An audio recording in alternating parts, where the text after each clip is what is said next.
चिंता संतानहंतारो यत्पादाम्बुजरेणवः यानां तान्निधिकार्यान् प्रणमामि मुहुर्मुहुः यदनुग्रहतो जन्तुः सर्वदुःखातिगो भवेत् तमहं सर्वदा वन्दे श्रीमद्वल्लभनन्दनम् अज्ञानतिमिरान्धस्य ज्ञानाञ्जनशलाकया चक्षुरुन्मीलितं येन तस्मै श्रीगुरवे नमः।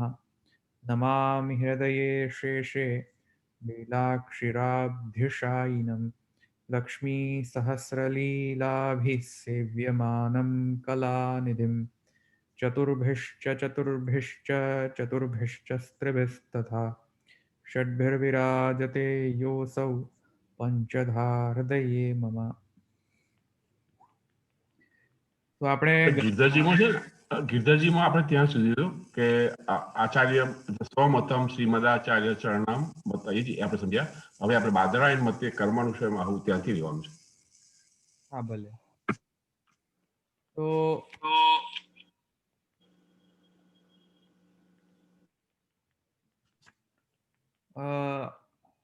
तृतीय अध्याय द्वितीय अधिकरण અને 11મો સૂત્ર સુકૃત દુષ્કૃતેવીતિ તુ બાદરીહી. આ સૂત્રનો આપણે અર્થ જોઈ લીધો હતો ગુજરાતીમાં, સૂત્રાર્થ એટલે કે જસ્ટ ટ્રાન્સલેશન, મીનિંગ નહીં. અને એમાં આપણે શ્રી ગિરધરજીની જે ટીકા જે છે ભાષ્ય ઉપર, ગિરધરજીની ટીકા પણ આપણે થોડા અંશે આપણે લઈ લીધી હતી ઇન્ટ્રોડક્ટરી. અને તેમાં ફલાંશ એવ અનુશયા ઇતિ તુ સ્વમતમ એ જે વાક્ય છે શ્રી મહાપ્રભુજીનો ભાષ્યાંતર્ગત, એ વાક્ય પરની વાક્ય પરનું જે વ્યાખ્યાન જે છે શ્રી ગિરધરજી દ્વારા આપેલું, એના પર આપણે વિચાર કર્યો ગઈ વખતે. એ વ્યાખ્યાન અનુસાર, શ્રી ગિરધરજીના વ્યાખ્યાન અનુસાર આપણે એટલું સમજી ગયા, સ્વમત જે છે શ્રી મહાપ્રભુજીનો જે મત છે એ શું છે? અનુશયના બાબતે. અને જે ઇતર મત જે છે મહાપ્રભુજીનાથી જે ઇતર મત, જેમ કે અહીંયા બાદરાયણાચાર્ય એટલે કે બાદરી, જે આ બાદરી જે મત જે છે, એ બાદરીનો પણ જે મત જે છે એ શ્રી મહાપ્રભુજીના મતથી કેટલો ડિફરન્ટ છે ને કેટલો સામ્ય છે. અને એમાં જે ડિફરન્સ જે છે તેને હાઇલાઇટ કરવા માટે આ સૂત્ર અહીંયા યોજવામાં આવેલું છે કે બાદરીના મતે આ પ્રમાણે અનુશયનો સ્વરૂપ છે. અનુશય આ સમય સુધી, આટલા સમય સુધી રહે છે જીવ સાથે, કેટલા સમય સુધી જીવ સાથે અનુશય રહે છે કે નથી રહેતો, અનુશયનો નિવૃત્તિ ક્યારે થાય છે, અનુશયનો ખરેખર સ્વરૂપ શું છે, આ બધાનો જે ખુલાસો જે છે એ શ્રી મહાપ્રભુજી પોતાના મતમાં પણ શું છે એ ખુલાસો કરી રહ્યા છે આ સૂત્ર દ્વારા, માધ્યમથી. અને અન્ય મત જે છે એટલે કે બાદરીનો મત જે છે એ કઈ રીતે એમના મતથી જુદો પડતો હોય છે એ પણ અહીંયા એને સમજાવવામાં આવ્યું છે આ સૂત્રમાં, આ વ્યાખ્યાનમાં, સૂત્રના વ્યાખ્યાનમાં. તો અનુશયનો જે વ્યાખ્યા જે છે શ્રી મહાપ્રભુજી અનુસાર, એ મહાપ્રભુજી ત્યાં પ્રથમ જ પંક્તિમાં એ કહે છે મહાપ્રભુજી, જે મને લાગે છે કે આપણે ગઈ વખતે જોઈ ગયા હતા, પણ છતાંય આપણે ફરીથી પુનરાવૃત્તિ જે છે તે આપણે કરી લઈએ. તો ફલાંશ એવ અનુશયા ઇતિ તુ સ્વમતમ, અહીંયા આ પંક્તિ દ્વારા શ્રી મહાપ્રભુજી જે છે તેમનો ભાષ્યનો આરંભ કરે છે આ સૂત્ર પર.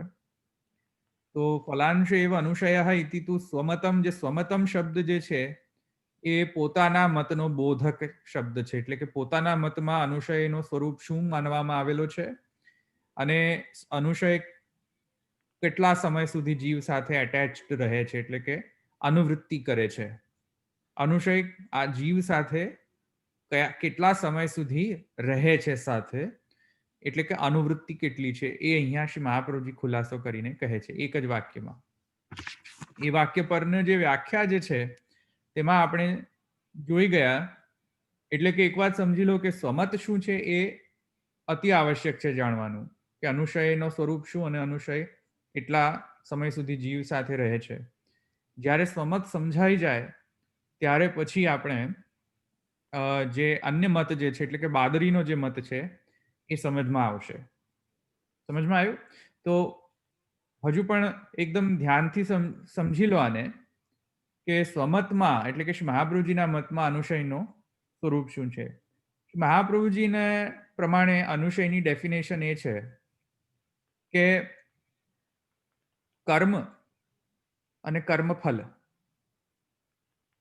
કર્મ અને કર્મફલ, એમાં કર્મ પણ ભગવદ રૂપ છે અને કર્મફલ પણ ભગવદ રૂપ છે. કારણ કે શ્રી મહાપ્રભુજીએ તત્વાર્થદીપ, નિબંધ ઇત્યાદિ ગ્રંથોની અંદર તેનો ખુલાસો કરી દીધો છે. યજ્ઞો વય વિષ્ણુ ઇતિ ન્યાયેન, એ શ્રુતિ વચના અનુસાર પણ કર્મ પણ ભગવાન જ થયેલા છે. કર્મરૂપ ભગવાન જ છે. કર્મ, કાલ, સ્વભાવ, પ્રકૃતિ, પુરુષ ઇત્યાદિ જે છે એ સર્વ કાંઈ ભગવાન રૂપ ધારણ કરેલા છે. તો એ અનુસાર તો કર્મ પણ ભગવદ રૂપાત્મક જ છે. પણ અનુશયની ડેફિનેશન જ્યારે મહાપ્રભુજી આપે છે તો અનુશયની ડેફિનેશન મહાપ્રભુજી કહે છે કે કર્મ એ અનુશય નથી.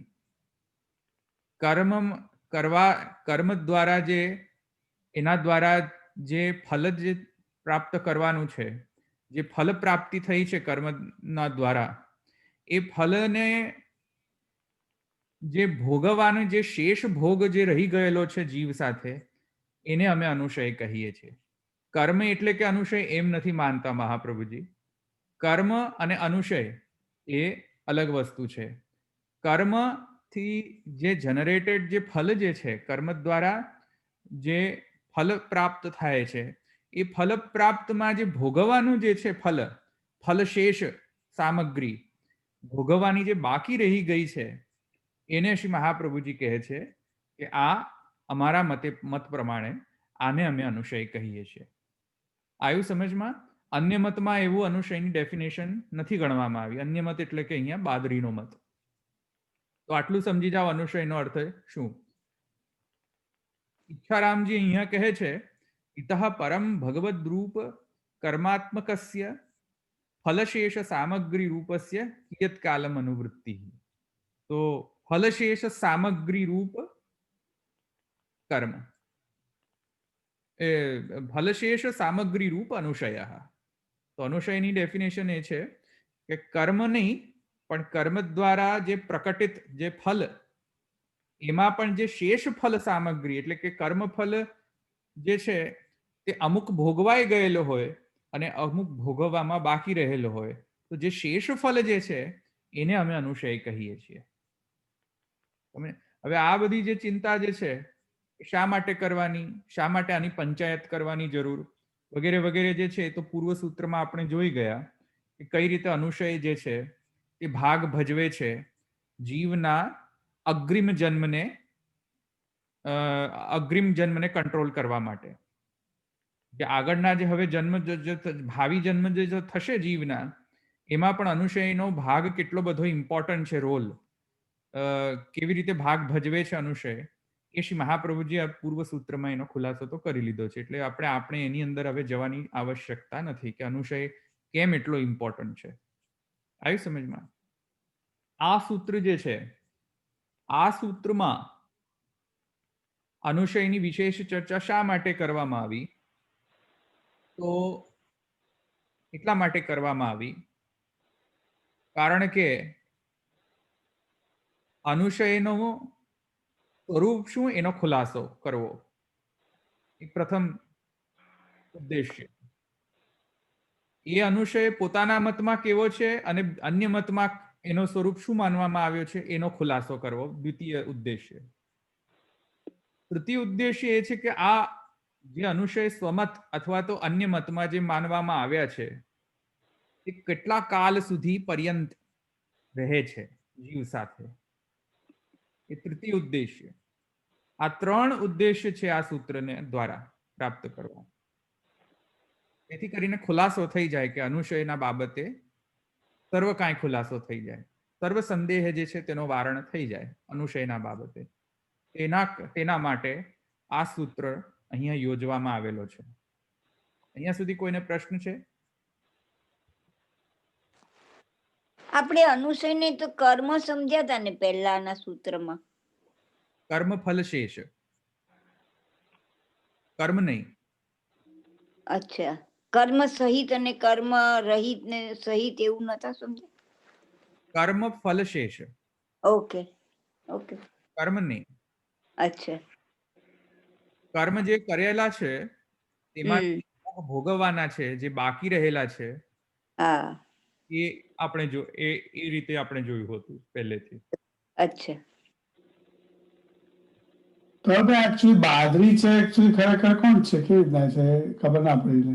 આચાર્ય બાદરી કીધું છે. એ અન્ય એક આચાર્ય છે, વ્યાસથી ડિફરન્ટ છે. ઓકે, હા, વ્યાસથી ડિફરન્ટ આચાર્ય છે અને એમનો રેફરન્સ પહેલા પણના સૂત્રમાં પણ આવી ગયેલો છે. એ તો હિસ્ટોરિકલ પર્સપેક્ટિવથી આપણે અન્ય જ્યારે સમય હશે ત્યારે આપણે લઈશું કે કોણ છે, પણ એ અન્ય છે. જે બ્રહ્મસૂત્ર કરતા જે વ્યાસ જે છે તેનાથી બાદરી અલગ છે.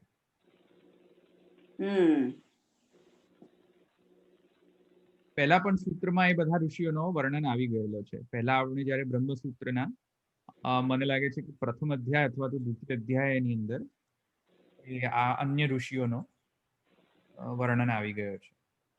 ઓકે. તો આ 3 ઉદ્દેશ્યથી આ સૂત્ર રચાયેલો છે. હવે આચાર્ય ચરણોનો જે મત જે છે એ આપણે સમજી લે ફરીથી.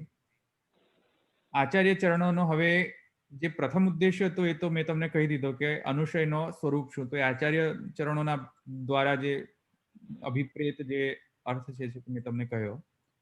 હવે જે બીજી જે તૃતીય ઉદ્દેશ્ય છે, બીજો ઉદ્દેશ્ય તો આગળ જઈને આવશે એટલે એને પેન્ડિંગ રાખો. તૃતીય ઉદ્દેશ્ય જે છે એટલે કે કેટલા સમય સુધી જીવ સાથે અનુશય રહે છે, એનો જ્યારે ખુલાસો કરવામાં આવ્યો ત્યારે શ્રી મહાપ્રભુજી પોતાના મત પ્રમાણે શું છે એનો ખુલાસો કહે છે. અને એ ખુલાસાના પ્રમાણે આપણે ગઈ વખતે જોયું કે 2 પ્રકારના અનુશયો છે. પ્રથમ કર્માનુશય અને દ્વિતીય ફલાનુશય. 2 પ્રકારના અનુશયો રહે છે. અને એને સમજાવવા માટે શ્રી મહાપ્રભુજી એક લાઈફ સાયકલ આપે છે જીવની. અને એમાં શ્રી મહાપ્રભુજી કહે છે કે જ્યારે જીવ નિષ્કામ કર્મ જ્યારે કરે છે જે જન્મમાં, પણ જ્ઞાન રહિત છે એ જીવ, છતાંય નિષ્કામ કર્મ કરતો રહે છે જીવન પર્યંત એ જન્મમાં, ત્યારે એ જીવ મરણાનંતર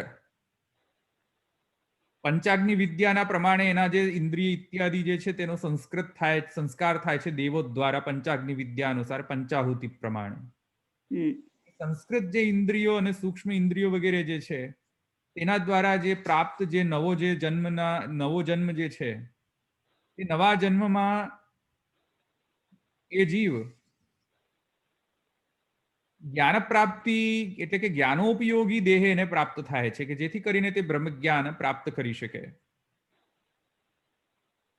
તો જ્યારે એ નવો જન્મ આવો એને ત્યારે મળતો હોય છે ત્યારે એનો કર્માનુશય જે છે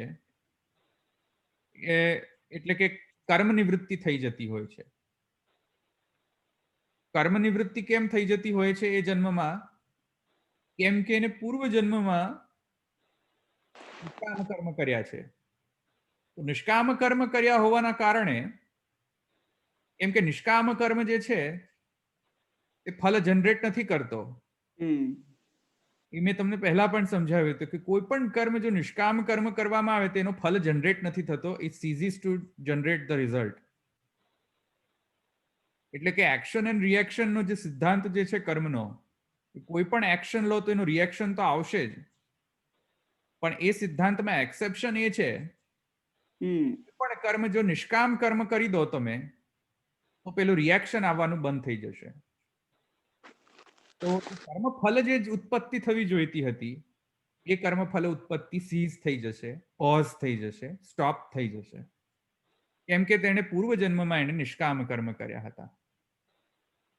હવે પૂર્વજન્મમાં જ્યારે કેમ કે એને નિષ્કામ કર્મ કર્યા હતા, તેથી કરીને હવે જે આ જન્મમાં એને જ્ઞાનોપયોગી દેહ પ્રાપ્ત થયો, તેથી કરીને જો એ સર્વકાય બ્રહ્મજ્ઞાન ઇત્યાદિ જો પ્રાપ્ત કરે તો એને ભગવત સ્મૃતિ પ્રાપ્ત થશે, જે ધ્રુવા સ્મૃતિ કહે છે જેને શાસ્ત્રમાં. એ જે આપણા પુષ્ટિ માર્ગમાં પણ મેં ગઈ વખતે સમજાવ્યું હતું કે આપણી ધ્રુવા સ્મૃતિ કેવી છે. તો એ પ્રમાણે ભગવત સ્મૃતિ એને પ્રાપ્ત થાય છે, અને ભગવત સ્મૃતિ પ્રાપ્ત થવાના કારણે એનામાં એક પ્રકારની સમર્પણની ભાવના ઉત્પન્ન થાય છે. જે દશરથભાઈ હમણાં સમરીમાં જે એમને મેન્શન કર્યું હતું, આપણા સમર્પણનો જે ભાવ જે છે, એટલે કે યત કરોશી ઇત્યાદિ વચનાનુસાર ગીતોક્ત જે વચન જે છે, યત કરોશી યદશ્નાસી યજ્જુહોસી દદાતિ યત્યત્પયસી કૌંતેય યત કુરુષ્વ મદર્પણમ ઇત્યાદિ જે છે, યત તપસ્યસી કૌંતેય તત્કુરુષ્વ મદર્પણમ. તો અર્પણમ જે છે તે અહીંયા સમર્પણનો સિદ્ધાંત જે છે કે જે પણ કરશે, હવે જે કાંઈ પણ કર્મ કરશે, જે કાંઈ પણ હોમ ઇત્યાદિ કરશે, જે કાંઈ પણ માને યત તપસ્યસી ઇત્યાદિ કાંઈ પણ કર્મ ઇત્યાદિ કરશે તે હવે ભગવાનના સમર્પણાર્થે જ કરશે, ભગવાનને જ સમર્પણ કરશે. એટલે કે માત્ર એક પ્રકારનો રોબોટિક નિષ્કામ કર્મ કરતા નહીં રહે. હવે તેનામાં એ જ્ઞાનયુક્ત કર્મ થશે. જે કાંઈ પણ હવે કર્મ કરીશું હવે પછી, એ સર્વ કાંઈમાં તાત્પર્ય શું રહેશે કર્મનો? માત્ર નિષ્કામ કર્મ કરવું એ તાત્પર્ય નહીં રહ્યું હોય ને. હવે હું શું તાત્પર્ય રહેશે કર્મ કરવાનો? કોઈ પણ કર્મ, સમર્પણ, ભગવાનને સમર્પણ થવું જોઈએ. અને ભગવાનને સમર્પણ કરવાની વિધિ જે છે, અથવા તો જે ભાવના જે છે, એનાથી કેમ કે તાત્પર્ય જે છે ભગવાન રહેશે. પહેલા તાત્પર્ય ભગવાન નહોતા. આપણા પુષ્ટિમાર્ગીય સમર્પણમાં પણ આ જ ભાવ છે કે હવે જે કાંઈ પણ અહંતા મમતાત્મક જે કાંઈ પણ વ્યવહાર હવે સાચવવાના હશે, કે જે કાંઈ પણ વ્યવહાર કરવાના હશે, એમાં તાત્પર્ય હવે શું રહેશે? ભગવાન રહેશે, ઠાકુરજી રહેશે. સમર્પણના જે તાત્પર્ય જે છે એ ભગવાન રહેશે. પૂર્વમાં એ તાત્પર્ય ભગવાન નહોતા એના પૂર્વજન્મમાં, કેમ કે તેને એવું ભગવત સ્મૃતિ હતી નહીં. હવે તેને ભગવત સ્મૃતિ પ્રાપ્ત થઈને હવે તે ભગવાન એવ કૃષ્ણ એવ તાત્પર્યમ, અથવા તો જે દેવી દેવતા ઇત્યાદિ જેને સમર્પિત હોય, કે યત્ત દેવી દેવતાઓને સમર્પણ કરવાના ભાવથી તે પછી હવે એ સર્વ કાંઈ જે છે તેનો નિર્વહન, કર્મનો ઇત્યાદિ જે છે તેનો નિર્વહન કરતો થશે. તેના કારણે તેનામાં જે પરબ્રહ્મને જે સમર્પણ કરવાની, બ્રહ્મને જે સમર્પણ કરવાની જે એનામાં એક ભગવત સ્મૃતિ પ્રાપ્ત થાય છે યત્ત દેવ દ્વારા. કેમ કે ગુણોપસંહાર એટલે કે આપણે આ સાધનાધ્યાયની અંદર જ ગુણોપસંહારનો સૂત્ર જોઈશું આપણે. તો ગુણોપસંહારથી તો એ સિદ્ધ થશે કે કોઈ પણ દેવી દેવતા પણ જો એનામાં પરબ્રહ્મના જો ગુણો ચેનલાઇઝ કરવામાં આવે તો એ સાક્ષાત પરબ્રહ્મનો સ્વરૂપ બનતો જ હોય છે. એ ગુણોપસંહારની અંદર એ સ્પષ્ટ થશે, આપણે એ ભણીશું આપણે કે કોઈ પણ દેવી દેવતા જો ભક્તને, જો એ દેવી દેવતાઓ પ્રત્યે પરબ્રહ્મના ગુણો અને ધર્મોનો જ્યારે ગુણોપસંહાર કરતો થાય તો ત્યાં એ માત્ર એ દેવી દેવતા માત્ર ક્ષુદ્ર દેવી દેવતા નથી રહી જતા કે નથી રહી જતી. એ પરબ્રહ્મનો સ્વરૂપ એ પ્રાપ્ત થાય છે એ દેવી દેવતાને. એટલે કે દેવી દેવતા પર સ્પેસિફિક દેવી દેવતા નહીં, પણ એ ભક્ત માટે એ પરબ્રહ્મ થઈ જતો હોય છે. એટલે કે હવે તે કોઈ ક્ષુદ્ર દેવી દેવતાનો ઉપાસના નથી કરી રહ્યો, હવે તે સાક્ષાત, કેમ કે ગુણોપસંહરણ થયું, તેથી કરીને હવે તે સાક્ષાત પરબ્રહ્મનો જ ત્યાં સમર્પણ થયો. હવે કરતો હોય શિવને, અથવા તો એ શક્તિને, અથવા તો એ કરી રહ્યો કૃષ્ણને, પણ કેમ કે એને પરબ્રહ્મના ગુણોનો ઉપસંહાર કર્યો એમાં, તેથી કરીને તે પરબ્રહ્મત્વ એને પ્રાપ્ત થાય છે. એટલે કે સ્ટેટસ જે છે એ દેવી દેવતાનો એ ખાલી ક્ષુદ્ર દેવી દેવતા કે કોઈ અંશકલા અવતાર, પુંસા અવતાર ઇત્યાદિ નથી રહી જતો. હવે ત્યાં માને કેમ કે એને ચેનલાઇઝ કર્યા છે પરબ્રહ્મના ગુણોનો, તો તેથી કરીને હવે યદ્યધ્યાત ઉરુગાય વિભાવયંતી તત્તદ વપુ પ્રણયસે સદનુગ્રહાય ઇત્યાદિ વચનાનુસાર પણ ત્યાં પરબ્રહ્મત્વેન જે છે ત્યાં માને વિભાવિત થાય છે પરબ્રહ્મ એ તત્તદ દેવીના અથવા તો દેવના સ્વરૂપ દ્વારા. આવ્યું સમજમાં? અહીંયા કોઈને પ્રશ્ન છે?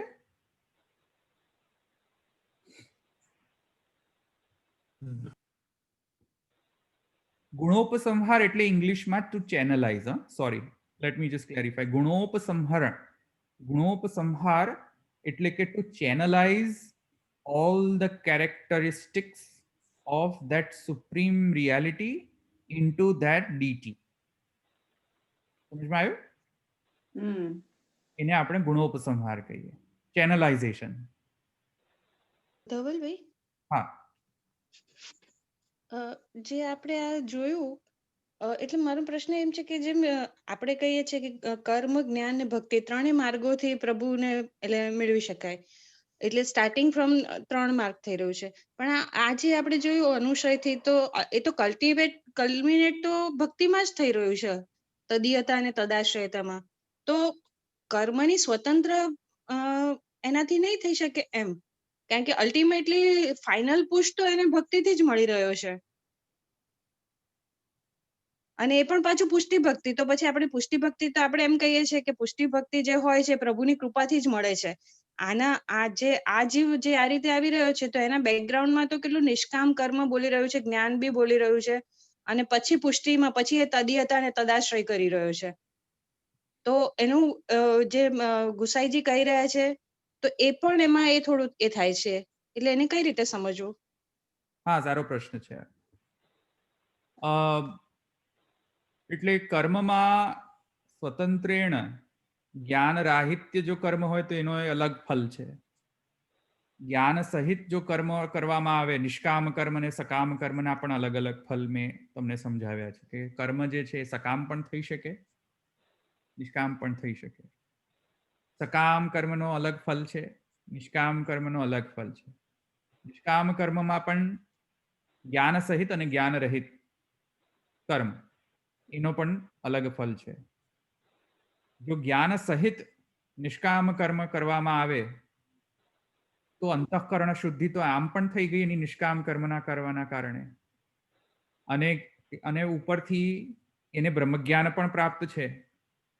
તેથી કરીને સમર્પણનો ભાવ જે છે એ તો ડિફોલ્ટ આવવાનો જ છે, કારણ કે એને અંતઃકરણ શુદ્ધિ પણ થઈ છે, અને જ્ઞાનના કારણે ભગવત એટલે કે પરબ્રહ્મ સ્મૃતિ પણ એને પ્રાપ્ત થઈ છે. તેથી કરીને મર્યાદા અનુસાર એને સમર્પણ જે છે પરબ્રહ્મ તરીકે, કે સર્વ કાંઈ જે છે પરબ્રહ્મને જ બધું સમર્પિત છે, પરબ્રહ્મ જ બધું સર્વરૂપ થયા છે, પરબ્રહ્મ જ અભિન્ન નિમિત્તોપાદાન કારણ છે, પરબ્રહ્મ જ કર્મરૂપ છે, અને પરબ્રહ્મ જ ફલરૂપ છે, અને પરબ્રહ્મમાં જ બધું સમર્પિત છે. આ એક પ્રકારનો એક ભાવના જે એને જાગૃત થાય સમર્પણની, એ પુષ્ટિ માર્ગીય સમર્પણથી ભિન્ન હોય છે. પુષ્ટિ માર્ગની જે સમર્પણ ભાવના છે તે આનાથી વધુ છે, એક અનધર એક્સેલન્ટ ફિનોમિના છે. આ જે ભાવના જે છે માત્ર મહાત્મ્ય જ્ઞાન પ્રયુક્ત અને મહાત્મ્ય જ્ઞાન દ્વારા જ એ જનરેટેડ જે છે, એમાં સ્નેહ જે છે એનો અંશ એટલો બધો નહીં હોય કે જેટલો પુષ્ટિ ભક્તિ માર્ગમાં જે સ્નેહાંશ જે છે સ્નેહથી ડ્રીવન હોય છે સર્વકાંઈ, વર્સિસ કે આ જ્ઞાનથી ડ્રીવન હોય છે અથવા તો કર્મથી ડ્રીવન હોય છે. તો તેથી કરીને અહીંયા પુષ્ટિમાર્ગીય જે સમર્પણ છે અને જે પુષ્ટિમાર્ગીય સમર્પણના નો તાત્પર્ય એ છે કે પંચમ ભક્તિ જે છે, પંચમ પુરુષાર્થ રૂપ ભક્તિને પ્રાપ્ત કરવી અને અને તેથી કરીને પ્રપંચ વિસ્મૃતિ પૂર્વક ભગવદ આસક્તિ ઇત્યાદિ જે ફલ પ્રાપ્તિ જે છે તે પર્યંત જે છે તે સાધનાનો પ્રકાર પુષ્ટિ ભક્તિમાં જે પ્રાપ્ત થાય છે એવો એક્સપેક્ટેશન્સ અહીંયા નથી. તેથી કરીને ફલમાં પણ ભેદ રહે છે, કારણ કે પુષ્ટિ ભક્તિમાં ફલ જે છે તેનો ફલ છે કે માનસીસા પરામતા અથવા તો માને યમુનાષ્ટકની અંદર જે છે એ તનુનવત્વ ઇત્યાદિ જે માને સર્વાત્મ ભાવ ઇત્યાદિ જે ફલ જે છે એ અલગ જ ફલ પુષ્ટિ ભક્તિનો છે. એ બધા ફલ અહીંયા નથી પ્રાપ્ત થતા. અહીંયા જે ફલ પ્રાપ્ત થશે તેને આ પ્રકારના સમર્પણથી જે આ વ્યક્તિને કે આ જીવને જે ફલ પ્રાપ્ત થશે તે તો માર્યાદિક મોક્ષ જે છે, એટલે કે માને સારૂપ્ય, સાયુજ્ય, સાર્ષ્ટિ ઇત્યાદિ, સાલોક્ય, સારૂપી ઇત્યાદિ, સાર્ષ્ટિ ઇત્યાદિ જે છે ચતુર્વિધ રૂપ જે મોક્ષ પુરુષાર્થ છે તેમાંથી કોઈ એક સાર્ષ્ટિ કે માને સાયુજ્ય રૂપ મોક્ષ જે છે તે પ્રાપ્ત થવાની એને સંભાવના રહેતી હોય છે, અન્યથા નહીં. એનાથી વધુ એની ગતિ નથી થતી. સમજમાં આવ્યું? અને એ પણ પાછું જો પુરુષોત્તમમાં જ જો સમર્પણ હોય એની ભાવના, તો જ જો અક્ષર બ્રહ્મ એટલે કે માત્ર જ્ઞાન પ્રબલ હોય, જ્ઞાન પ્રાબલ્ય હોય તો એ અક્ષર બ્રહ્મમાં જ તેનો મોક્ષ પ્રાપ્ત થશે. ઇવન પુરુષોત્તમ પર્યવસ્યાયી જે મોક્ષ જે છે તે પણ એને પ્રાપ્ત નહીં થાય. સમજમાં આવ્યું? તેથી કરીને જ્યારે પણ હું જ્યારે સમર્પણ કહી રહ્યો છું અહીંયા આ કોન્ટેક્સ્ટમાં, તો જરૂરી નથી કે પુષ્ટિ ભક્તિ માર્ગીય જ સમર્પણ હોય. સમર્પણ મર્યાદા માર્ગીય પણ હોય. સમર્પણ શરણાગતિના માર્ગ પ્રમાણે પણ સમર્પણ કરી શકાય છે અને ભક્તિ માર્ગીય સમર્પણ પણ રીતે સમર્પણ થઈ શકે છે. Is it clear? જી. તો અહીંયા એવું જરૂરી નથી કે એની પૂર્ણ અહંતા, મમતા ઇત્યાદિ જે છે તે ભગવદ આસક્તિના કારણે પ્રપંચ વિસ્મૃતિ થઈ હોય એવું જરૂરી નથી આ સમર્પણમાં. જ્યારે પુષ્ટિ ભક્તિમાં ભગવદ આસક્તિના કારણે પ્રપંચ વિસ્મરણ થતું હોય છે અને તેના કારણે ફલરૂપા જે સમર્પણ જે છે તેનાથી એનું નિર્વહન થતું હોય છે પુષ્ટિ ભક્તિ માર્ગીય પ્રકારમાં, જે અહીંયા એવું અપેક્ષિત નથી.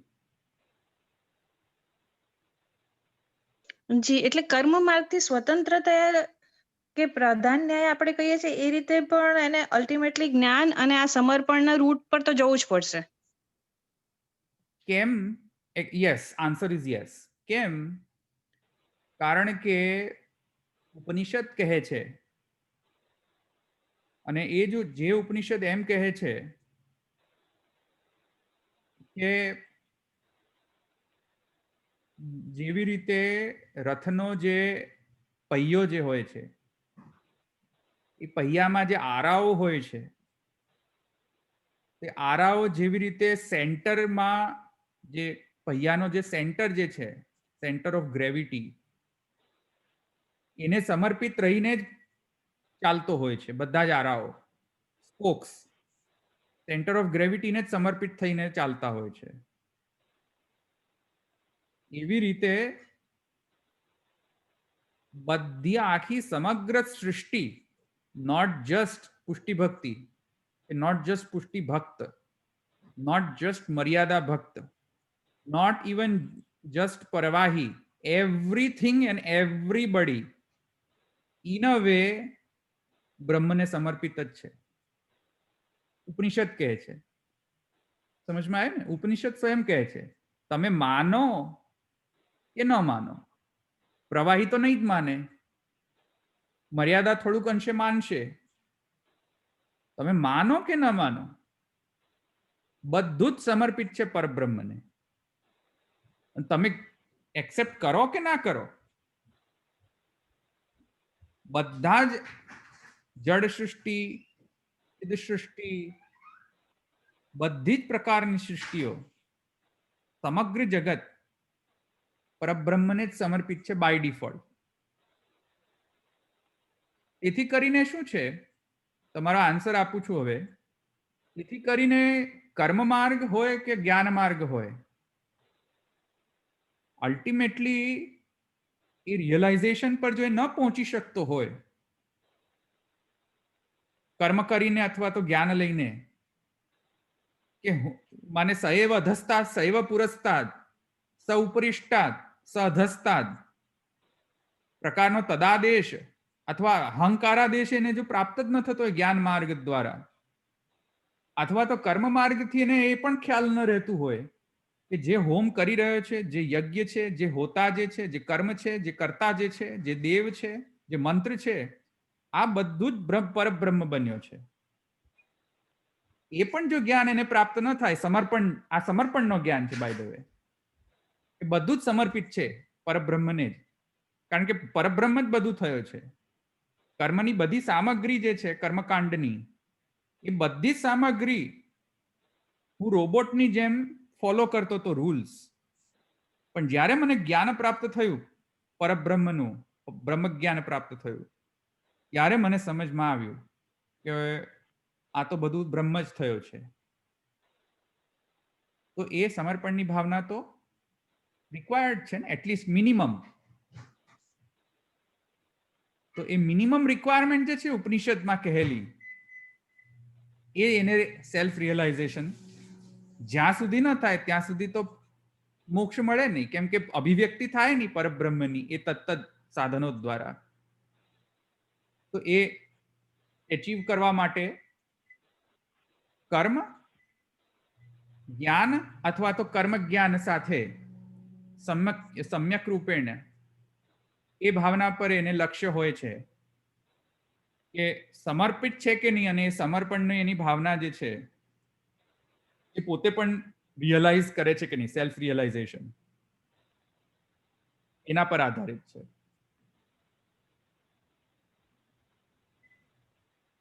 Did I answer your question કે not? જી ક્લિયર થઈ ગયું. હા, પુષ્ટિ ભક્તિનો સમર્પણ જો એક વાત સમજો, મને લાગે છે કે પંચપદ્યાની જ છે ગ્રંથ. એમાં શરણાગતિના નહીં સોરી, પંચપદ્યાની પંચશ્લોકી, સોરી, હા, પંચશ્લોકી જ છે ને, પંચશ્લોકી. હા પંચશ્લોકી. પંચલો શ્લોક છે. શરણાગતિનો 5 હમ. ભણતું હતું એને. આત્મનૈવેદ્ય કાર્પણ્ય અનુકૂલસ્ય સંકલ્પ વાળું. હા, હા. અનુકૂલ્ય પ્રતિકૂલ. પ્રાતુલ્યસ્ય વર્જનમ રક્ષિષ્યતિ ઇતિ વિશ્વાસ ભર્તૃત્વે વર્ણમ તથા આત્મનૈવેદ્ય કાર્પણ્યે ષડ્વિધ. શરણાગતિ.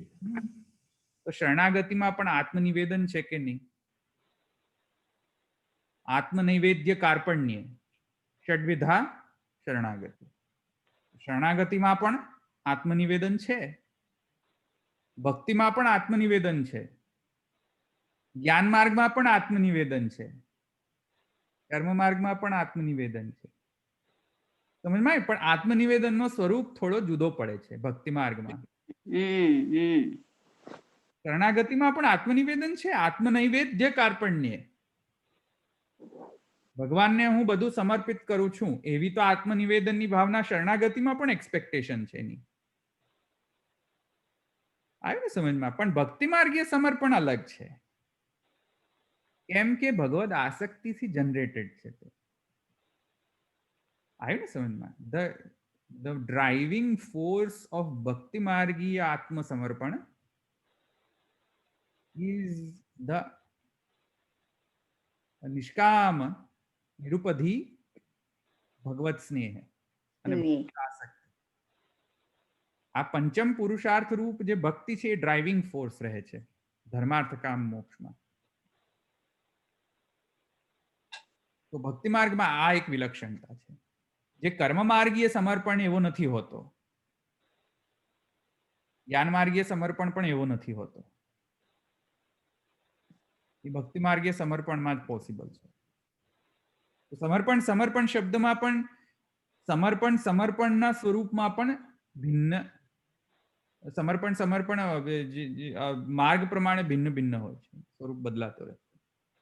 તો અહીંયા જે ભગવત સ્મૃતિ અને ભગવત સમર્પણ ઇત્યાદિનો જે વાત છે એ આ રીતે છે કે જે કાંઈ પણ સાધન, જે કાંઈ પણ જ્ઞાન, જે કાંઈ પણ જ્ઞેય, જ્ઞાતા, જ્ઞાન છે.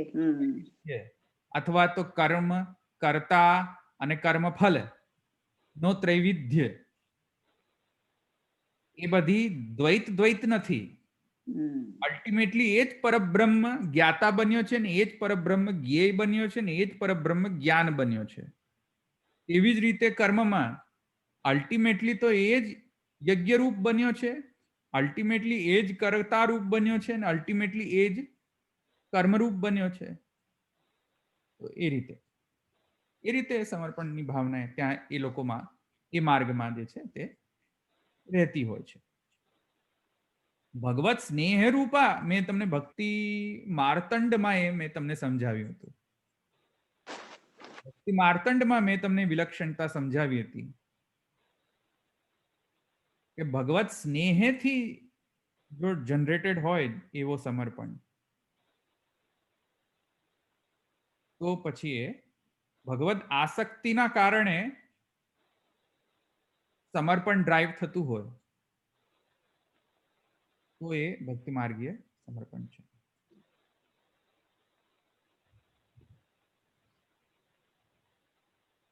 ક્લિયર? જી ક્લિયર થઈ ગયું. હા જી ક્લિયર. સારો પ્રશ્ન હતો, એટલે જરા આઈ સ્પેન્ડ સમ મોર ટાઈમ. બીજા કોઈને પ્રશ્ન છે કે આગળ જઈએ? તો ક્યાં હતું આપણું? હા, કર્માનુશય, ફલાનુશય. જ્યારે જ્યારે ભગવદ સ્મૃતિ યુક્ત જ્યારે એનો જન્મ થશે ત્યારે ફલાનુશય પણ એનો નિવર્તન થઈ જશે. એટલે કે હવે કોઈ પણ શેષ બાકી નહીં રહે. કાંઈ પણ શેષ ભોગવવાનો પૂર્વ કર્મકૃત કાંઈ પણ બાકી નહીં રહે પછી તો. કેમ કે ભગવદ સ્મૃતિ યુક્ત, ભગવત સમર્પણ યુક્ત જ્યારે યત કરોશી યદશ્નાસી ઇત્યાદિ ભગવત સમર્પણ યુક્ત જ્યારે એ કોઈ પણ વ્યવહાર કરશે, કોઈ પણ કર્મ ઇત્યાદિ અથવા તો કોઈ પણ જ્ઞાન ઇત્યાદિ જે છે એ પ્રાપ્ત કરશે. યત કરોશી યદશ્નાસી યજ્જુહોશી દદાતિ યત. આવ્યું ને સમજમાં? યત તપસ્યસી કૌંતેય. તો યત તપસ્યસી કૌંતેય, તો જ્યારે જે કંઈ પણ હવે કરશે તે હવે તો શું છે કે ઇવન કર્મ ફલ પણ જનરેટ નહીં થાય અને જે કાંઈ પણ ફલ એને બાકી હશે એનો ભોગવાઈ જશે. કેમ કે હવે એ તો સમર્પણ જ પરબ્રહ્મમાં સમર્પણ હવે કરી રહ્યો છે, જે કાંઈ પણ કરી રહ્યો છે. તેથી હવે શું થશે? એ જન્મ પર્યંત તે આસ કરશે અને પછી તેને મોક્ષ પ્રાપ્ત થશે. આવ્યું સમજમાં? ભગવાન એવ સર્વમ કરોતિ ઇતિ ગીતાયામ યત કરોષિ ઇત્યાદિના ઉક્તમ અયમ ફલાનુશય સમત ઇતિ સૂચિતમ. આ ફલાનુશય છે એવું અહીંયા. એટલે કે કર્માનુશય નથી, હવે આ માત્ર ફલાનુશય છે. સમજમાં આવ્યું ને? કર્મ જે છે એના જે ફલોનો ઉપભોગ જે છે એ તો ક્યારનો નષ્ટ થઈ ગયો હવે ભગવત સ્મૃતિ યુક્ત હોવાના કારણે. આવ્યું સમજમાં? તો હવે ફલાનુશય જ બાકી રહે છે ખાલી. જે કાંઈ પણ હવે જે આ જન્મમાં જે થયેલા કોઈ પણ જે કંઈ પણ ફલાનુશય છે એ હવે ભોગવવાના એને બાકી છે. હવે જ્યારે ભોગવાઈ જાય ત્યારે તેનો પછી તત્કાલ મોક્ષ થઈ જતો હોય. એ પ્રમાણેનું સેટઅપ છે. એટલે વિદ્યાથી એને બ્રહ્મ જ્ઞાન પ્રાપ્ત કર્યું એટલે એને એ ફળ ભોગવવાના રહેતા નથી, એવું થયું ને? હા. પણ હવે હજુ એક પ્રશ્ન તો રહે છે જે મારા મનમાં પણ છે અને મને પણ થોડોક એમાં બોધર પ્રશ્ન. એટલે પછી તો આમાં તો પરબ્રહ્મ ને ભગવાન જે આપણને સમજાવી રહ્યા છે એમાં પાછું થોડું એ થઈ જાય છે ને, ભક્તો ધારક જે સ્વરૂપ બતાવે છે. અહીંયા ભગવાન એવા સર્વમ કરોતી એટલે કે અહીંયા આપણે એટલું સમજી શકીએ કે જો એની ભાવના જ્ઞાનમાં માને જ્ઞાન પ્રાપ્ત કરીને પરબ્રહ્માત્મક જો જ્ઞાન હોય તો એવી રીતે અક્ષર બ્રહ્મમાં તેનો લય થશે, અથવા તો પુરુષોત્તમ ગામી જો હોય. હા, તો એ પણ પરબ્રહ્મ હોય તો પુરુષોત્તમ ગામી તો ન કહી શકીએ ને આપણે. ના, અક્ષર બ્રહ્મ હવે જ્ઞાન માર્ગી હોય તો અક્ષર બ્રહ્મ સુધી જશે. એક્ઝેક્ટલી. એનો તો સમ્યક ભગવત સ્મૃતિ યુક્ત જો એમાં પુરુષોત્તમ માને પરબ્રહ્મનો પર્યવસાય ત્યારે જ થશે કે જ્યારે પુરુષોત્તમ સમર્પણ થશે ત્યારે. તો તેથી કરીને પણ મારો જે મને પણ એક થોડોક એમાં સંશય તો છે, અને એ સંશય એ છે કે જ્યારે મહાપ્રભુજી અહીંયા કહે છે, મહાપ્રભુજીની સોરી ટીકાકાર એમ કહે છે કે અયમ ફલાનુષય સ્વમત ઇતિ સૂચયિતુમ, તો ફલાનુષય તો રહે જ છે એનો અર્થ ભગવત સ્મૃતિના કારણે, પણ છતાંય ન રહેતો હોય એમ માનીએ કે ફલાનુષય પણ નથી રહેતો, તો પછી એનું જીવન જસ્ટિફાઈડ નથી રહેતું. કેમ કે તે વખતે તત્ક્ષણ એનો મોક્ષ થઈ જવો જોઈએ, કેમ કે હવે કર્મફલ એનો બાકી નથી રહ્યા, તો જીવે છે શા માટે, શા કારણે જીવી રહ્યો છે પછી. કે કોઈ કર્મફલના કારણે જીવી રહ્યો હોય એ તો નોર્મલ છે કે આપણા કરેલા કર્મ એના કારણે એના ફલનો ઉપભોગ કરવા માટે આપણું જીવન ટકી રહ્યું છે, અથવા તો આપણે મરણ પામીએ છીએ. બરાબર. રેગ્યુલર કેસમાં પુષ્ટિ ભક્તિ નથી કરી રહ્યો અહીંયા, નોર્મલ કેસમાં જે અક્ષર બ્રહ્મનો નિયમ છે એ પ્રમાણેની વાત કરું છું. પુરુષોત્તમ કરે એની વાત નથી કરી રહ્યો હું. કેમ કે પુષ્ટિ ભક્તોનો જીવન જે છે તે કર્મથી નથી હેન્ડલ થતો. પુષ્ટિ ભક્તિનું જીવન જે છે એ તો ભગવાન સ્વયં એવ હેન્ડલ કરતા હોય છે. કર્મફલનો પણ જો એકદમ લોપ થઈ જાય પુષ્ટિ ભક્તોને, છતાંય કેમ કે ભગવત વિરહના કારણે એનો અને ભગવત સ્મૃતિના કારણે, ભગવત વિરહના કારણે તેમનો દેહ ચાલતો હોય છે, અથવા તો દેહ નથી ચાલતો, ભલે ગમે તે રીતે નિર્વહન એનો થાય છે. તવ કથામૃતમ તત્ત જીવનમ કવિભી કલ્મષાપહમ ઇત્યાદિ વચનાનુસાર તો એમનો દેહનો નિર્વાહ જે છે તે માને કથામૃત સાંભળવાના કારણે કદાચિત થતો હોય, તો એ કર્મફલના કારણે નથી, એ તો સાક્ષાત પુરુષોત્તમ પર્યવસાયી જે છે, સાક્ષાત પુરુષોત્તમ તવ કથામૃતમ તપ્ત જીવનમ ઇત્યાદિ વચનાનુસાર માને પોતાનો દેહનો નિર્વહન પણ પુષ્ટિ ભક્તોનો માને આપણા જેવા ચાલુ ખાતામ નહીં, હું એમ માને જે જે પ્રાપ્ત છે માને પ્રપંચ વિસ્મૃતિ પૂર્વક ભગવદ આસક્તિ રૂપ જે સ્વભાવ રૂપ જે નિરોધ પ્રાપ્ત છે એવા ભગવતીઓની વાત કરી રહ્યો છે, ચાલુ ખાતાની વાત નથી કરી. તો ક્યાં હતો? હા, એટલે પુષ્ટિ ભક્ત જે છે એમનો દેહનો નિર્વહન જે છે એ કોઈ કર્મના ફલાનુશયના કારણે નથી થતો. એ લેટ મી ક્લેરિફાય ધેટ. આવ્યું ને સમજમાં? કોઈ કર્મના કારણે કે કર્મ કોઈ રહી ગયો છે, સોરી કર્મનો ફલ ભોગવવાનો બાકી રહી ગયો છે, તેથી એને જીવન ટકાવવું જોઈએ, એમ અક્ષર બ્રહ્મના નિયમ પ્રમાણે પુષ્ટિ ભક્તોનો દેહનો નિર્વહન થતો નથી. આવ્યું ને સમજમાં? તો એ બાદ કરી દો, ફોરગેટ અબાઉટ ધેટ. પણ આ જે નોર્મલ કેસ જે છે જ્યાં અક્ષર બ્રહ્મના નિયમ પ્રમાણે, કર્મના નિયમ પ્રમાણે બધું એનો લાઈફ ગવર્ન થતો હોય, તો પછી જો ફલાનુશય જો કમ્પ્લીટલી ગોન કહી દઈએ, આપણે ન ગણીએ, તો તત્ક્ષણ એનો મોક્ષ થઈ જવો જોઈએ એ જીવનો. એ મારો પ્રશ્ન છે જરા. એ મને હજુ પંક્તિ લાગતી નથી. એ સમજમાં આવ્યું? એ પંક્તિ લાગે એટલા માટે જરા એમાં થોડુંક વધારે માથાફોડી કરી રહ્યો છું અત્યારે, પણ મને હજુ સમજમાં આવતું નથી. તો એ તમને હું એકદમ સાચી રીતે હું તમને અત્યારે અહીંયા જણાવી દઉં કે મને સમજમાં આવતું નથી. સમજમાં આવ્યું? ઓકે. હવે એને સદેહ મુક્તિ લઈ શકાય? હા, શું તમે જે કહી રહ્યા છો એને સદેહ મુક્તિ ગણી શકાય? એટલે જીવન મુક્તિ?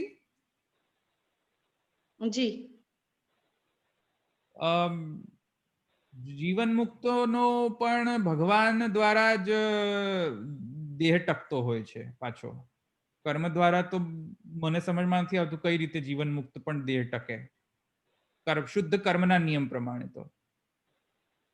કેમ કે કર્મ તો શું કશું જોશે નહીં કે ભગવત ભક્ત છે કે નહીં. એ તો શુદ્ધ કેલ્ક્યુલેશન એમ કરશે કે કોઈ ફલ બાકી છે ભોગવવાના, નથી બાકી તો મોક્ષ આપી દો. સમજમાં આવ્યું કે નહીં? તો મને હજુ પણ કન્વિન્સિંગ નથી લાગતું આ. તો ને એટલે જેવી રીતે ભક્તિ માર્ગમાં જે પેરેલલ છે કે તવ કથામૃતમ ને એવી રીતે ભક્તિ માર્ગમાં પણ એમની બધી કામ એટલે એ પૂરું થયું પણ ભગવદ એના માટે જ ટકી રહ્યા છે, એવી રીતે કર્મ માર્ગમાં પણ એને પેરેલલ હોઈ શકે એમ. કર્મમાં સાક્ષાત પુરુષોત્તમ જે છે ઇન્વોલ્વ થતા નથી પાછા, એ પ્રોબ્લેમ એ છે ને મારી. ના એ પુરુષોત્તમ ને બાદ કરીને બાકી જીવન મુક્ત જેવી રીતે હોય સદૈવ મુક્તિની એમાં એ લોકો એ રહેતા હોય એવું.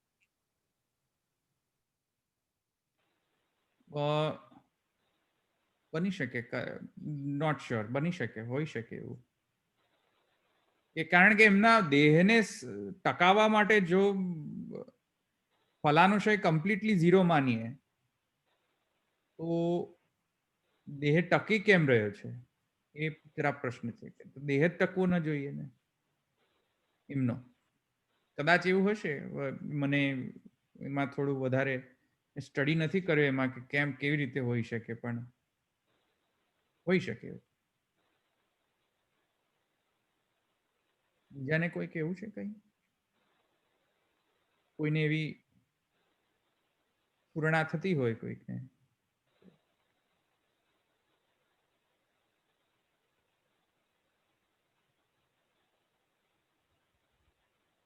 એટલે નિષ્કામ કર્મ કે જ્ઞાનથી પણ જે બ્રહ્મ જ્ઞાની હોય તો એનો આપણે એવી રીતે એને ત્રણે માર્ગમાં પેરેલલ લઈએ તો નિષ્કામ કર્મથી બધું એનું એ થઈ ગયું છે, સમર્પિત થઈ ગયું તો પણ દેહ ટકી શકે છે. જ્ઞાનીને બ્રહ્મ જ્ઞાન થઈ ગયું હોય તો પણ એનો દેહ ટકી શકે છે. ભક્તિ માર્ગીયને પણ એવી રીતે બધું એ નિર્ગુણ અવસ્થામાં પ્રભુને એ થઈ ગયો હોય તદિય તો પણ એનો દેહ ટકી શકે છે એમ. એટલે દેહ ટકવા માટે જરૂરી છે કે કર્મ હોવા જ જોઈએ એમ. એટલે પુષ્ટિ ભક્ત ભક્તિના કેસમાં એમ વેરી ક્લિયર જરૂરી નથી, એ તો મેં તમને જણાવી દીધું. પણ કર્મ અને જ્ઞાનમાં દેહ ટકાવવા માટે જરૂરી છે કે નહીં એ જરા થોડો પ્રશ્ન ચિહ્ન તો મારા મનમાં પણ છે. આઈ એમ વેરી ક્લિયર ઓન કે ભક્તિ માર્ગીય તો એવા નથી કે એમાં કર્મથી ડ્રીવન હોતું જ નથી તેમનું જીવન. જે ફલરૂપા પુષ્ટિ ભક્તિ જીવી રહ્યા છે તેમની વાત કરું છું. પણ ધવલભાઈ એવું કહી શકીએ આપણે કે આંતરમાં જે અનુભૂતિ થાય છે જે જીવન મુક્ત હોય છે અને એ બી નહીં થતી હોય, એ તો મુખ્ય છે ફળ ને. સમજો નહીં હું. એટલે વિરહ દશામાં જે અનુભૂતિ અને અંતઃકરણમાં જે થઈ રહી છે દરેક ઇન્દ્રિયો વગેરે દ્વારા, તો એવી આ જીવન મુક્તને નહીં થતી હોય. હા, નહીં થતી હોય. ના ના, એટલો ફરક હશે બંનેમાં. એબ્સોલ્યુટલી. ભગવત સ્નેહ એ લોકોનામાં જરૂરી નથી હોય. હા, આ મર્યાદિત છે ને, તેથી કરીને એમનામાં જરૂરી નથી કે એમનામાં ભગવદ અનન્ય શક્તિ હોય. હા, એટલે એટલા માટે દેહ ટકાવી રહ્યા છે ને, એટલા માટે દેહ ટકી રહ્યો છે ગોપીજનોનો, કે જેને નિરોધ અવસ્થા પ્રાપ્ત થઈ છે એટલે. હા હા, તો પુષ્ટિ ભક્તિમાં મને કોઈ પ્રોબ્લેમ જ નથી. પુષ્ટિ ભક્તિમાં તો I have very clear understanding. Clear understanding જેમાં નથી એ શું છે, કર્મ માર્ગ અને જ્ઞાન માર્ગમાં દેહ ટકાવવાના નિયમ. કારણ કે એ પ્રમાણે તો કર્મની સમાપ્તિ થાય, કર્મફલની સમાપ્તિ થાય ધ મોમેન્ટ કર્મફલ 0 થઈ જાય, કાઉન્ટર રીચિસ 0, કશું ભોગવવાનું બાકી નથી ને કશું પ્રાપ્ત કરવાનું બાકી નથી ને કશું લેવા દેવા કશું જ નથી. બેંક બેલેન્સ 0 થઈ ગયું કર્મનો. જ્યારે બેંક બેલેન્સ 0 થઈ જાય તો મોક્ષ જ પછી પ્રાપ્ત થવું જોઈએ ને. ન પાપ ન પુણ્ય. પણ એની બ્રહ્મ વિદ્યા તો થઈ જ નથી ને હજુ. બ્રહ્મને તો ઓળખ્યો જ નથી એને. મેં કહ્યું ને તમને હમણાં તો સમજાવ્યું કે બ્રહ્મને ભગવત સ્મૃતિ યુક્ત જન્મોત્પાદ્ય નિવર્તતે. હમણાં જ મેં સમજાવ્યું કે નિષ્કામ કરીને પછી બ્રહ્મ જ્ઞાન પ્રાપ્ત કરે છે અને તેનામાં ભગવત સ્મૃતિ પ્રાપ્ત થાય છે. એ મેં હમણાં તમને સમજાવ્યું તો ખરું હમણાં જ. તો એ કન્સિડર કરવામાં આવેલું છે અહીંયા મોક્ષ પ્રાપ્તિ. પુરુષોત્તમ પર્યવસાયી મોક્ષ પ્રાપ્તિની વાત કરી રહ્યો.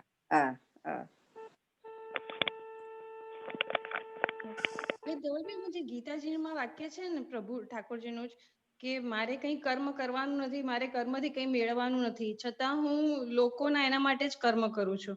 તો એવી જ રીતે એ પણ અહીંયા એપ્લિકેબલ થાય ને કે એવી જ રીતે જે બ્રહ્મજ્ઞાની છે કે કર્મથી એ થઈ ગયા છે મુક્ત, એ ખાલી લોક વ્યવહાર માટે કે લોકોના ઉદાહરણ માટે જ કર્મ કરતા હોય છે, પણ ટકી તો રહેતા હોય છે એમ.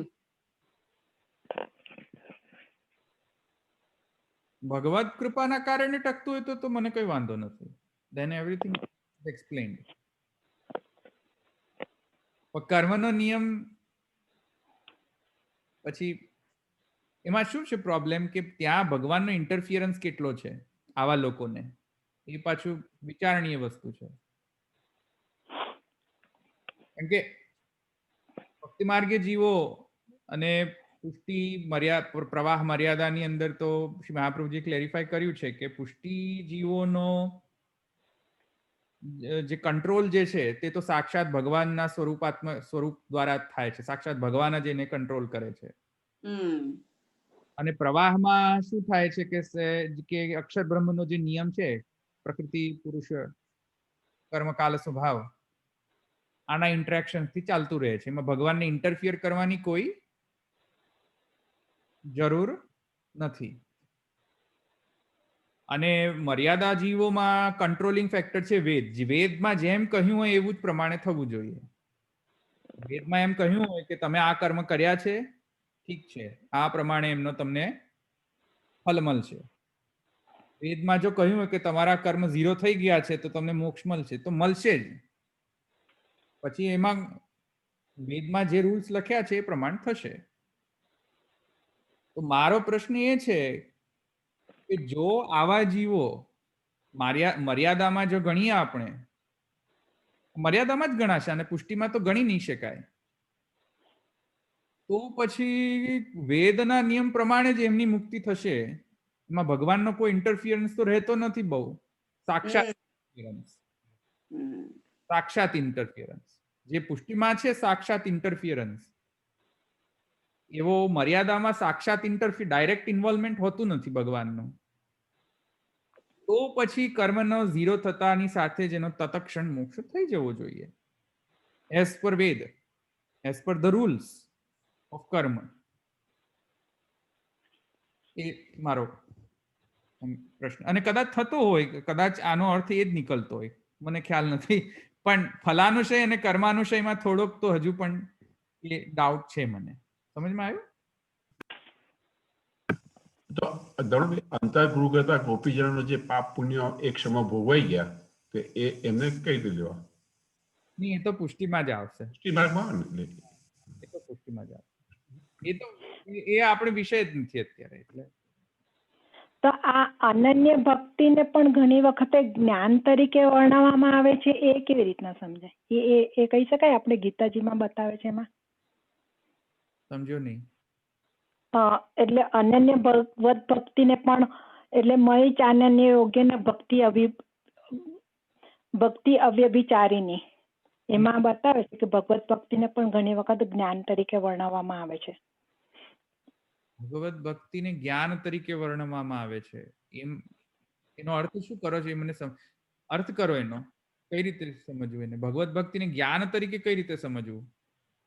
અનન્ય ભગવત ભક્તિને એટલે આમાં ગીતાજી પડે મને જ્ઞાન તરીકે મય ચાનન્ય યોગ્ય ભક્તિ અવ્યભિચારીની. તો એ તો ભક્તિ જ થઈ ને, એમાં જ્ઞાન ક્યાંથી આવી ગયું? એટલે કે ના, એટલે મતલબ કે ભક્તિમાં તો જ્ઞાન આવે જ. જ્ઞાન પૂર્વસ્તુ સુદ્રઢ સર્વતો અધિક સ્નેહ હોય ભક્તિ પ્રોક્તઃ. ભક્તિની ડેફિનેશનમાં તો મહાત્મ્ય જ્ઞાન જે છે તેના સાથેની જે સ્નેહ જે છે તેને ભક્તિ કહેવાય છે. પણ જ્યારે તમે એમ કહો છો કે ભક્તિ અનન્ય ભક્તિ જે છે જ્ઞાનરૂપ ભક્તિ છે, તો એ મને સમજમાં નથી આવતું એનો ટર્મનો અર્થ શું થયો?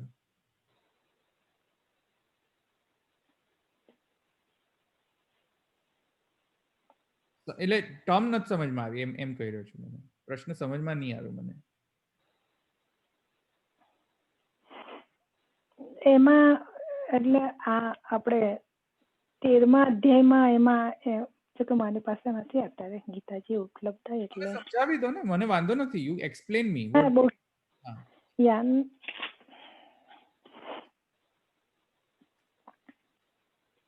શ્લોકની કોઈ જરૂર નથી. You just tell me what your concept is. મને ખબર પડે તમારો પ્રશ્ન શું છે.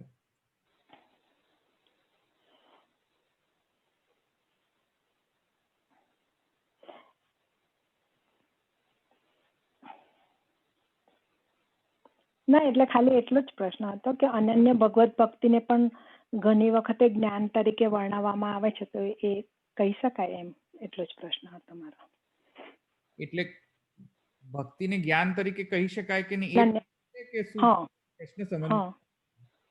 હા, અચ્છા, એ પ્રશ્ન છે.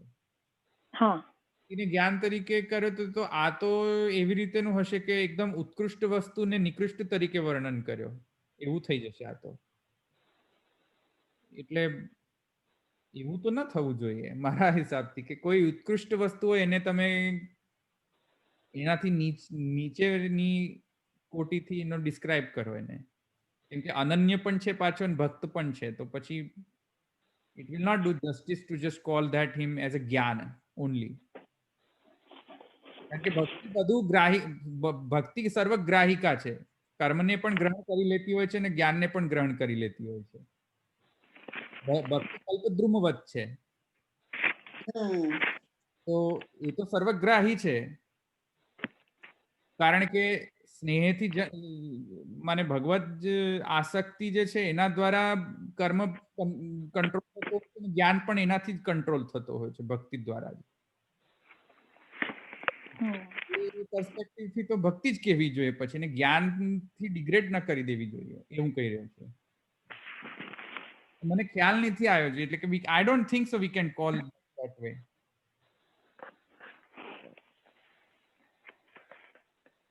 હું શું કહું છું કે નહીં? ભલે, ચાલો આપણે આગળ જઈએ.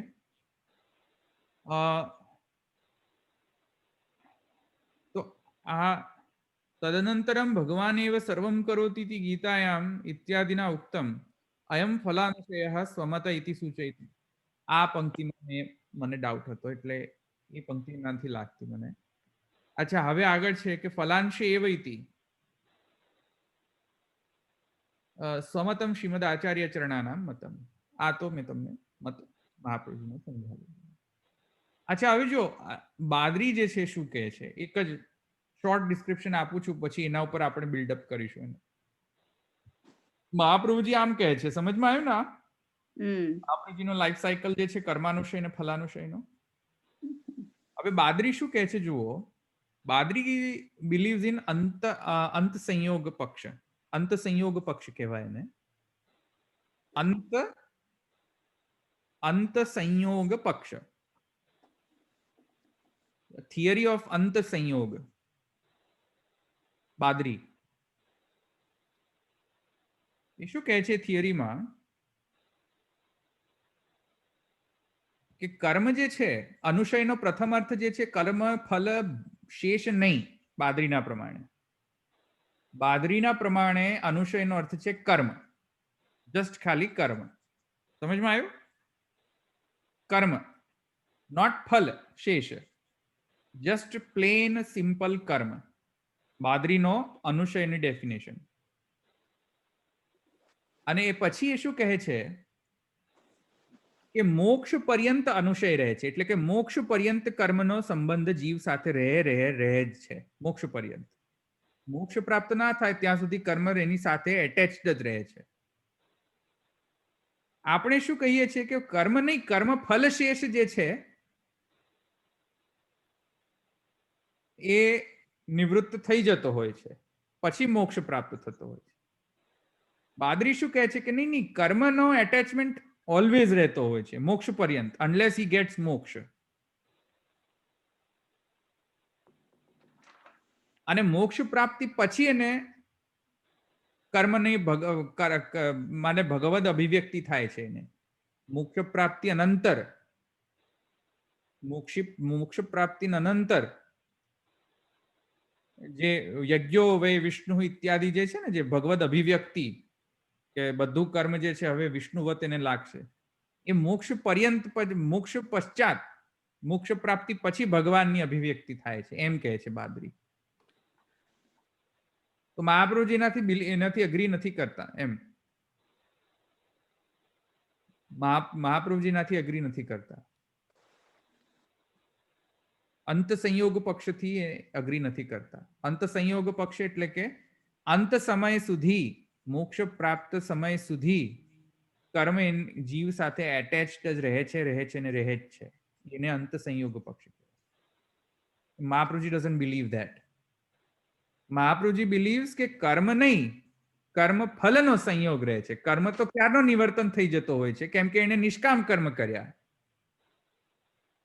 નિષ્કામ કર્મ કર્યા તો કર્મનું નિવર્તન થઈ ગયો ને હવે.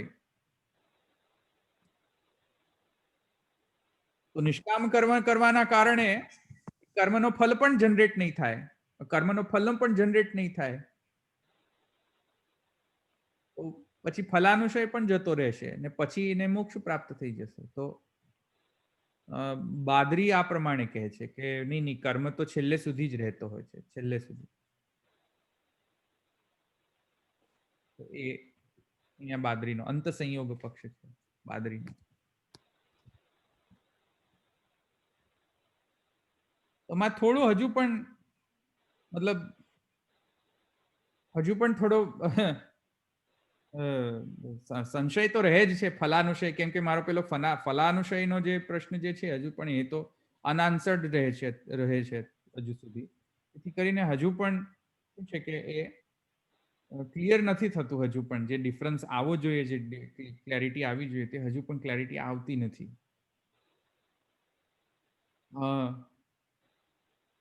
પણ છતાંય હું ટ્રાય કરીશ ફરીથી એને વધારે ડિટેલમાં જઈને આપણે એનાલિસિસ કરીએ. પણ this is what I understand right now. Next time બાવા સાથે પણ વાત કરીને હું વધારે શેર કરીશ. ભલે અહીંયા રાખીએ. કોઈને પ્રશ્ન છે?